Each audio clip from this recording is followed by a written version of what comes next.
Bonjour, je suis Henrik Jeannot, je suis professeur au lycée Étienne Bezou en Seine-et-Marne et je suis également auteur chez Nathan depuis une dizaine d'années.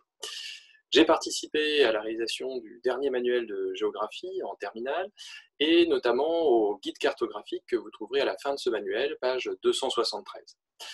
Alors, dans ce guide cartographique, vous trouverez d'abord deux doubles pages qui permettent de distinguer les cartes, les croquis, les schémas, donc vocabulaire qu'on utilise fréquemment en classe, et on pourra donc se reporter à ces pages pour que les élèves comprennent bien la différence entre ces trois termes. On trouvera ensuite deux doubles pages qui présentent la carte comme document géographique, avec une première double page qui va présenter finalement l'organisation de la carte, la manière dont elle est produite, la projection, l'échelle, l'habillage, le message de la carte, et une autre double page sur la légende, et en particulier sur le langage cartographique, sur les différents figurés qui peuvent être utilisés, figurés ponctuels, linéaires et figurés de surface.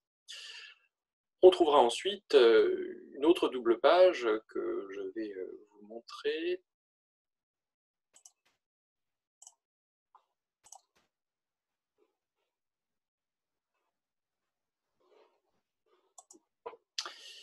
La voici, et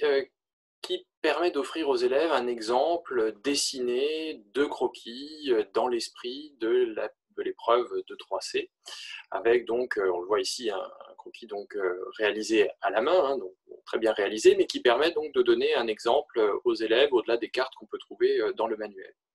Et on trouvera également donc une légende organisée, structurée, avec des figurés qui ont été également dessinés à la main, là encore pour que l'on puisse renvoyer les élèves à ce modèle, pour qu'ils puissent travailler en autonomie sur un exemple de croquis. Et toujours donc dans cette idée de faire travailler les élèves en autonomie, on trouvera un petit questionnaire, vérifier la réalisation du croquis,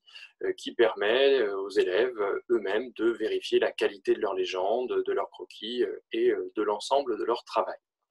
Donc une aide qui doit permettre d'offrir finalement un guide pratique de réalisation d'un croquis aux élèves. Vous trouverez également dans ce guide cartographique Vous trouverez également dans ce guide cartographique différentes cartes à l'échelle du monde, à l'échelle de l'Europe, à l'échelle de la France, qui serviront d'outils tout au long de l'année auxquels on peut renvoyer les élèves pour situer, localiser les différents travaux qu'ils feront en géographie. Et enfin, pour terminer ce guide cartographique, est proposé un guide de réalisation d'un portfolio sur la France, qui peut être également une démarche entreprise sur l'année de terminale.